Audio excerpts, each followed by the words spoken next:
जय हिंद स्टूडेंट्स। देखिए औसत के ही सवाल आपके सामने लेके आए। ये औसत के सवाल जो है हर एग्जाम में पूछे जाते हैं, रेलवे हो, बैंक हो या फिर अन्य एसएससी हो, दूसरी भी एग्जाम, कोई भी एग्जाम है, छोटी एग्जाम हो, बड़ी एग्जाम हो, कोई भी एग्जाम है, इसमें पूछे जाते हैं औसत के सवाल। एक कॉमन सवाल है जो हर एग्जाम में एक ना एक या दो क्वेश्चन पूछे जाते हैं। मैं भी आपके सामने इसी क्वेश्चन को लेके आया हूँ और ये थोड़े से दिक्कत कर देते हैं स्टूडेंट उसमें अगर जरा सा ध्यान नहीं दे पाता, और हर एग्जाम में हर एक प्रश्न बहुत इंपॉर्टेंट रखता है। तो देखिएगा, एक क्वेश्चन आता है, लगातार 5 विषम संख्या का औसत। मैं छोटी संख्या लिया हूँ, इसके बाद बड़ी संख्या से भी आपको उसका बताऊंगा। तो लगातार 5 विषम संख्याओं का औसत, जब लगातार 5 विषम संख्या और आपको विषम संख्या पता है कि हमेशा विषम संख्या 1, 3, 5, 7, 9 ये विषम संख्या कहलाती है। और इसमें बोला क्या है, लगातार 5 विषम संख्या। तो लगातार 5 विषम संख्या मतलब 1, 3, 5, 7, 9 ये टोटल कितनी हो गई, 1, 2, 3, 4, 5। ये आंसर हो गया। यहाँ पर देखिए बना लिया हमने, और इसको आप क्या कर रहे हैं, हम लगातार 5 बोला है। तो यहाँ पर आपको पहले ही बताया हूँ, औसत याद करने बोल दिया है। तो ये जो बीच की संख्या है वो हमेशा क्या हो जाती है, औसत का मान हो जाता है। इतने में आंसर बन गया आपका ये 5। ठीक है।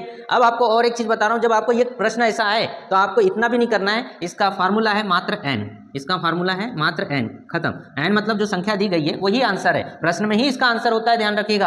अगर लगातार इसमें बोल दिया कि भाई 50 बताइए, लगातार 50 विषम संख्याओं का औसत ज्ञात करके बताओ, इसका आंसर क्या लिखेंगे आप, 50 आंसर हो जाएगा स्टूडेंट, बस इतना ही करना है। लगातार 100 विषम संख्याओं का औसत ज्ञात करिए, आंसर आपका हो गया स्टूडेंट 100, बस जो दिया है वही आंसर है, बस खत्म, इतने ही में आंसर आ गया। दूसरा क्वेश्चन देखिए, लगातार 5 तक की, जब अगर तक बोल दिया है तो यहां पर थोड़ा सा चेंजेस हो जाता है। तक बोलने पर चेंजेस हो जाता है सम और विषम संख्या में। तक बोल दिया तो क्या मतलब, कह रहा है कि भाई आपको कहना है 1, 3 और 5 इतनी ही संख्या लेना है। अब इतनी संख्या लेना है तो इसमें देखिएगा बीच वाली संख्या क्या दिख रही है आपको, 3। बीच वाली संख्या औसत हो जाता है जब लगातार हो, कुछ सीक्वेंस में हो। तो ये आंसर आ गया आपका 3। ये तो 3 आंसर इस तरीके से आ गया, इस तरीके से 3 आंसर आ गया। लेकिन अगर ये बड़ी संख्या दे दिया है, 50 दे दिया यहाँ पर, तो क्या 1, 3, 5, 7, 9 ऐसे 50 तक लिखते चले जाएंगे, 49 तक लिखते जाएंगे? नहीं, इतना लंबा लिखने में बहुत समय लग जाएगा। हम फिर निकालेंगे कैसे, इसका भी आसान तरीका है, इसको भी समझ लीजिए। और आसान तरीका है इसका, जब आपको तक बोला है और औसत निकालने बोल रहा है तो फार्मूला है इसका n + 1/2 कर दो, बस हो गया काम खत्म।